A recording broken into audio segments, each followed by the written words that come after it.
Today I'm going to show you how you can use an IELTS Speaking Part 2 Band 9 template that's going to help you score a high band and impress the examiner. Let's go. Assalamu alaikum everyone. This template isn't just about following a structure, but it's actually going to help you sound natural throughout your answers so that way you can speak with confidence and score that high band in IELTS Speaking Part 2. I'm actually going to show you a sample answer so that way you get practical experience on how exactly you can do this on your exam too. So let's get right into the video. So before anything, I want to make sure you understand what to expect in IELTS Speaking Part 2. So the examiner is going to give you a topic with like 4 questions to answer, and he will give you 1 minute to prepare your answer. Now, this sounds a bit simple, but the issue is a lot of students face is that they don't know how exactly they should be organizing or structuring their answers. That's why a template is so helpful, because it's going to teach you how to organize your ideas in that 1 minute so then you can speak to it and speak for a full 2 minutes. So let's take a look at these 4 steps that actually make up a Band 9 template. So the first step is to start with an overview. I'd say the first 2 sentences should just be introducing the topic briefly. This actually will show the examiner that you understand the topic, and this will help you ease into your answer. So let's say the examiner asks you a question like, describe a skill you learned recently. You might start your introduction by saying something like, well, actually, one skill I recently learned was how to make sourdough bread. It's been a fun and rewarding experience, especially because all I did was follow a YouTube video and the steps were just so much fun to follow and it was so rewarding. This actually sets the stage and gives a clear idea to the examiner of what exactly you are going to discuss next.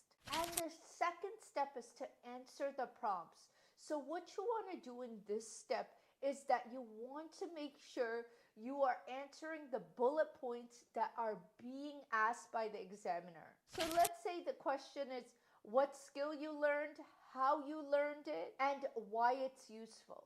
So let's have a closer look to each point we're going to answer.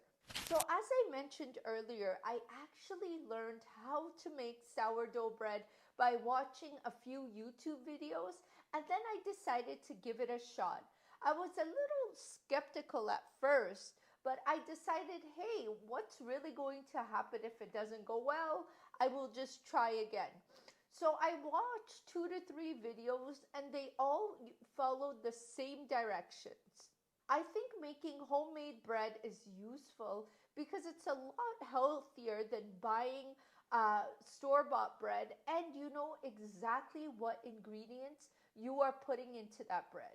So as you see here, I actually expanded each point in 2 to 3 sentences so that way this will help me speak for a full 2 minutes. And speaking of practice, ladies, if you're looking to join a community where you will be able to practice your speaking, then you might find my IELTS Speaking Ladies Club really interesting. This ladies club is actually hosted over Zoom. I actually teach you ladies. We go over different IELTS speaking mock tests. I give you feedback and I give you any suggestions, tips on anywhere I think you can improve on.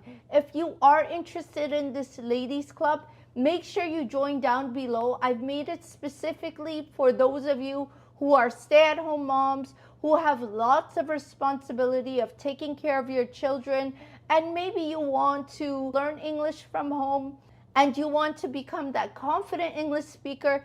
Check the description box down below. So the third step is to add personal details.